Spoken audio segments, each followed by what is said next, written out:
kita selalu menjadikan syukur kepada Allah Subhanahu wa taala. Bersyukur kita memasuki tahun 2019 ini dengan penuh optimisme, harapan, dan juga tentu rasa kegembiraan bahwa kita telah melewati tahun yang penuh tantangan. Tapi kita seperti digambarkan tadi oleh Pak Wibo, hal-hal indikator yang penting dalam perekonomian kita mengalami perbaikan yang sangat cukup baik. Apakah pertumbuhan ekonomi 5,2, 5,3, kemudian juga inflasi, perkreditan, semuanya mengalami kondisi-kondisi yang bagi kita optimis untuk menghadapi tahun 2019 ini.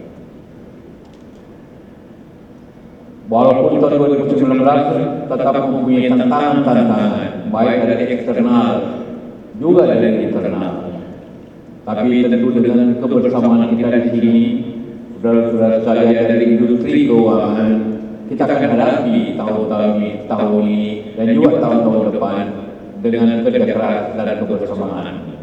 Karena itulah apa yang kita senangkan dalam kolaborasi membangun optimisme dan akselerasi pertumbuhan berkelanjutan ialah suatu kebersamaan, suatu sikap bersama untuk menjadikan bangsa ini lebih besar dengan upaya-upaya kebersamaan kita. Kita mempunyai banyak pengalaman dalam industri keuangan. Pengalaman adalah guru yang terbaik. Karena itulah hal-hal yang telah kita alami selama ini akan menjadi pelajaran dan juga menjadikan perbaikan. Tahun 97-98 kita mengalami krisis moneter dan krisis perbankan yang efeknya akibatnya sampai sekarang masih kita harus jalani. Kita harus selalu membayar bunga dan juga tentu mencicil daripada apa yang telah kita krisis akibat krisis pada tahun ini. Karena itulah banyak hal yang harus kita tindakan yang harus kita lakukan untuk mencegah terulangnya krisis. Kalau pada 20 tahun yang lalu krisis itu dibayar oleh pemerintah, dibayar oleh rakyat yang disebabkan krisis moneter. Karena itulah maka pada tahun-tahun yang akan datang hal itu tidak akan terjadi lagi. Semua risiko, semua tindakan yang keliru yang dilakukan oleh sektor keuangan akan dibayar, akan berisiko itu akan ditanggung sendiri oleh masing-masing perilaku itu. Yang pertama, karena itulah kepada seluruh industri perdagangan pasti memahami bahwa kita tidak akan menjalankan lagi blanket guarantee, kita tidak lagi menjamin apa yang telah diperbuat yang belum membuat kesalahan. Karena itulah maka tentu ini menjadi pelajaran yang lain. Pelajaran yang lainnya ialah bagaimana kita harus bersikap lebih hati-hati dengan pengawasan yang lebih ketat. Karena itulah maka OJK dibentuk untuk mengambil langkah-langkah yang sangat penting untuk menghindari hal tersebut. Pelajaran-pelajaran itulah yang menjadi bahagian daripada upaya kita pada masa datang. Karena dengan belajar masa lalu kita bertindak untuk masa depan. Industri keuangan bagaimanapun akan memberikan kita semua suatu kewajiban bagaimana memperbaiki lingkungan dan juga kebersamaan kita. Pertumbuhan kita tentu dipengaruhi seperti saya katakan tadi, baik dari luar maupun dari dalam. Dari luar tentu kita tahu semua apa yang terjadi krisis di permukaan bumi ini. Dari barat ke timur semua mengalami tantangan-tantangan yang hebat. Perang dagang antara China dengan Amerika tentu menjadi bahagian daripada masalah eksternal. Eropa dengan Brexit dan juga hal-hal lainnya. Konflik di Timur Tengah yang juga menyebabkan energi menjadi masalah juga tentu menjadi bahagian daripada efek luar daripada ekonomi bangsa ini. Dari dalam tentu kita juga memahami apa yang harus kita perbuat. Dari semua data-data indikator yang ada yang baik, ada juga hal-hal yang kita perlu perbaiki. Salah satunya adalah bagaimana meningkatkan ekspor dan juga investasi bangsa ini. Pada saat yang sama, beberapa negara di sekitar kita mengalami pertumbuhan ekspor dan juga investasi. Kita tentu harus juga berbuat yang sama. Bagaimana meningkatkan? Karena defisit kita, defisit perdagangan dan defisit pembayaran masih menjadi bahagian yang harus kita selalu perbaiki. Dan semua itu dapat terjadi apabila ada kebersamaan antara kita semua di sini. Dan itulah maka pertemuan tahunan industri jasa keuangan ini sangat penting untuk saling memahami dan berkolaborasi. Artinya suatu tindakan-tindakan yang saling melengkapi dan kita semua. Kolaborasi artinya adalah suatu langkah yang menguntungkan semua pihak. Bagaimana menjaga keseimbangan? Salah satu indikator keseimbangan itu apabila perbankan sistem keuangan kita dapat memberikan manfaat kepada semua pihak, tidak kepada hanya pihak pelaksana sendiri. Indikator yang dapat kita lihat di sini seperti tentunya kita sudah memperbaiki tingkat bunga yang teratur dan Bank Indonesia terima kasih telah menjalin kerjasama dengan OJK. Bagaimana kita mencapai bunga pinjaman yang setara dengan negara sekitar Asia. Setidaknya kita harus mencapai single digit yang harus menjadi bagian daripada upaya kita terus-menerus. Karena akan terjadi suatu dilematik dan juga kebersamaan. Apabila bunga terlalu tinggi, pasar modal akan tidak terlalu menarik. Apabila bunga kita lebih baik mendengar tingkat menengah, tentu akan mempengaruhi juga pertumbuhan pasar modal. Karena itu dua hal ini harus kita jaga. Di samping itu juga bagaimana menjaga keseimbangan antara investasi real dengan investasi di dalam bentuk deposito dan sebagainya. Semua itu dapat diukur bagaimana kita mengambil tindakan yang baik dalam bidang keuangan dan juga sistem perbankan kita. Memang sejarah perbankan kita penuh dengan suatu situasi. Sistem keuangan kadang-kadang dipengaruhi oleh paham ekonomi. Pada saat paham ekonomi kita kembali kepada liberal, keterbukaan, maka perbankan juga kita terkenal dengan faktor 88 membuka sebanyak-banyaknya semudah-mudahnya sistem perbankan itu. Tanpa disadari atau tidak tahu sendiri, sebelum krisis ada 250 bank di negeri ini. Tidak ada sudut tanpa perbankan. Kita mengetahui akibatnya. Persaingan yang tidak sehat menyebabkan krisis yang hampir menyulantakan ekonomi kita semua.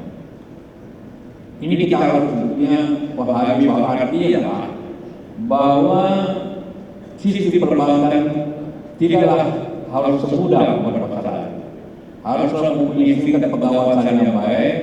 Akibatnya akan terjadi sistem alamiah untuk membuat jumlah perbankan yang sesuai dengan kondisi ekonomi kita pada dewasa yang akan datang.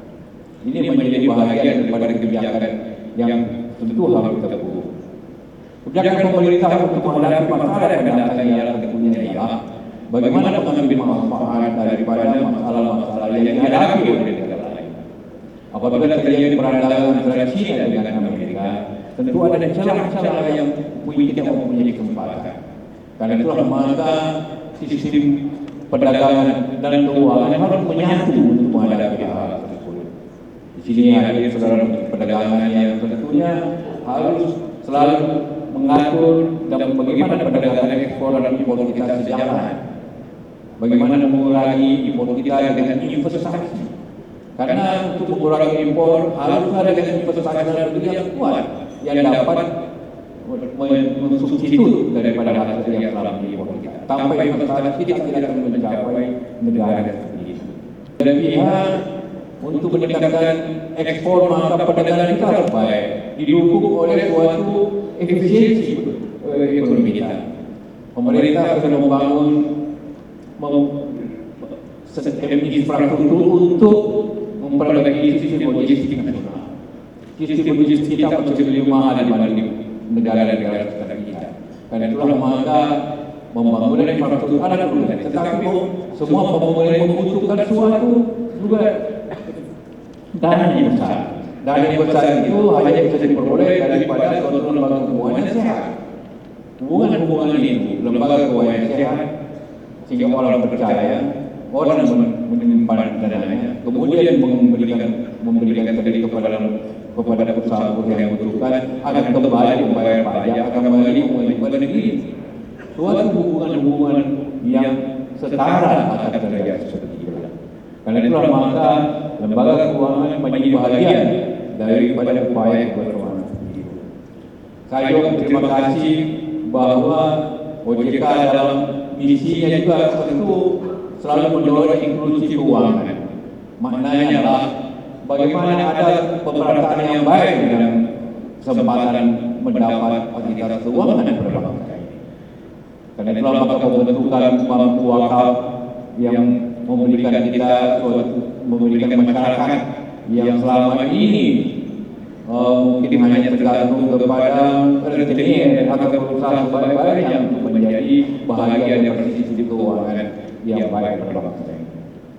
Karena itulah maka upaya kita kebersamaan untuk memajukan baik sistem industri keuangan yang besar, industri menengah dan kecil perlulah diapresiasi.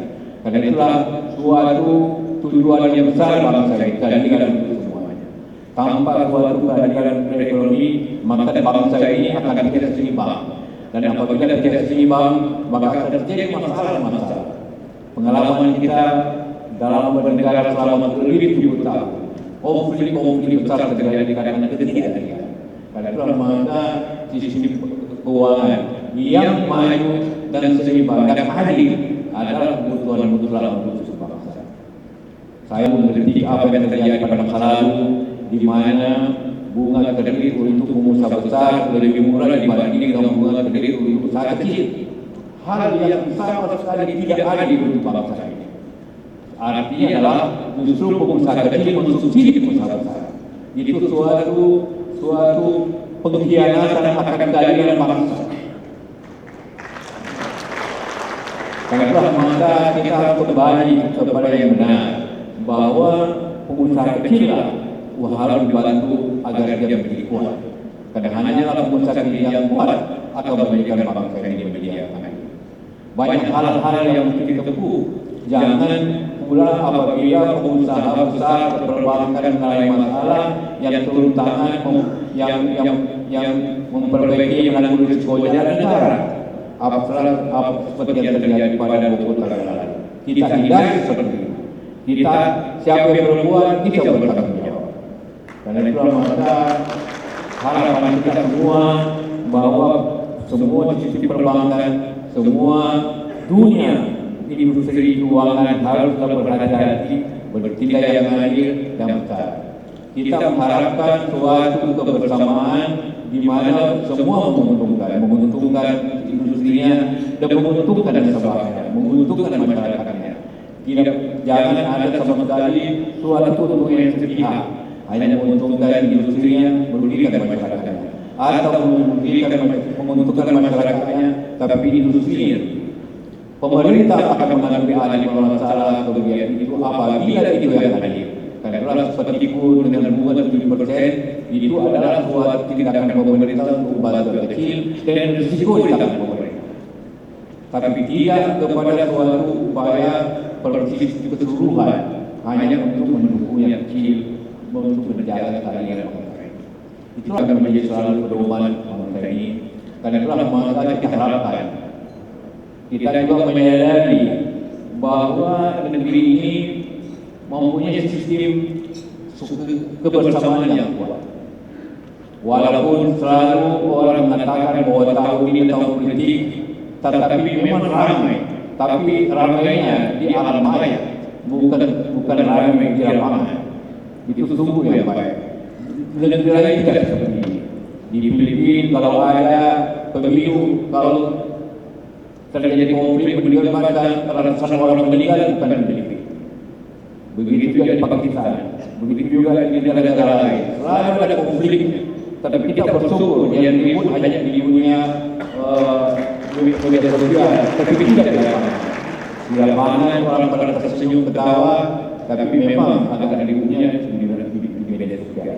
Itulah suatu kondisi politik yang baik yang mendukung kegiatan ekonomi. Kita akan memulai sesuatu di mana ada suatu sistem di mana ekonomi dan politik memang saling berpengaruh, tapi tidak dalam hal yang negatif. Politik boleh berjalan dengan sistemnya, ekonomi berjalan dengan sistemnya sendiri. Bahwa karena itulah maka kita harapkan ini bukan terjadi. Apapun tahunnya, di mana orang boleh bicara apa saja, tapi ekonomi kita selalu berjalan untuk kebutuhan lain. Kita harapkan bahwa tahun politik ini akan menambah konsumsi tentunya. Coba bayangkan saja ada 800.000 TPS. Itu berapa dibutuhkan saksi? Mungkin 10 saksi. Kalau mereka mendapat rata-rata 200.000 seseorang, berapa triliun uang untuk keluar untuk meningkatkan di uang masyarakat berkembang. Jadi politik juga merupakan dorongan ekonomi, bukan hanya kepentingan politik belaka. Karena itulah maka kita bersyukur. Tetapi sebaliknya, apabila ada masalah ekonomi yang menimbulkan ketidakadilan, menimbulkan harga yang baik, menimbulkan politik juga bisa menjadi masalah. Jadi itulah negeri kita bahwa masalah politik akan tidak menyebabkan masalah di bidang ekonomi. Itulah suatu yang tentu menguntungkan. Itulah memberikan harapan kita semuanya. Tetapi sekali lagi semua ini dapat diambil apabila kita mengambil tindakan yang baik, yang adil, dengan hati-hati tentunya, dengan sistem yang baik. Yang sangat penting juga ialah teknologi. Kita menyadari bahwa sistem pada hari ini akan sangat dipengaruhi oleh teknologi pada masa ini. Suatu sistem suatu bank yang tanpa mengikuti atau mempunyai teknologi yang baik akan sangat ketinggalan. Apabila sangat ketinggalan, maka tidak ada lain selain tentu memperbaiki teknologi di bidang tersebut. Tetapi juga apabila semua orang perbankan membuat teknologinya sendiri, maka akan mahal. Karena itulah maka kerjasama di antara perbankan sangat penting untuk menjaga suatu sistem perbankan yang juga jalan dengan teknologi yang baik, tapi efisien. Tentu kita harapkan kerjasama itu, karena itulah maka tema kolaborasi itu artinya suatu tema kerjasama dalam untuk mencapai cita-cita suatu sistem keuangan kita yang adil dan maju serta dapat memenuhi kebutuhan masyarakat. Itulah harapan kita semua, itulah harapan bangsa kepada Anda semua. Anda sebagai suatu masa menyediakan lagi daripada suatu sistem ekonomi tanpa perbankan, tanpa sistem yang baik, ekonomi kita tidak akan bisa berjalan dengan baik. Sebagaimana darah dalam tubuh kita apabila bermasalah akan menyebabkan semua, dan suatu ekonomi suatu negara dapat diukur daripada pertumbuhan sistem keuangan yang baik, apakah tingkat bunga, tingkat kredit dan sebagainya. Mudah-mudahan dengan upaya bersama, tingkat pengawasan yang arahan dan pengawasan dari OJK serta Bank Indonesia tentu akan bagi kita harapan untuk menjadi suatu bahagia.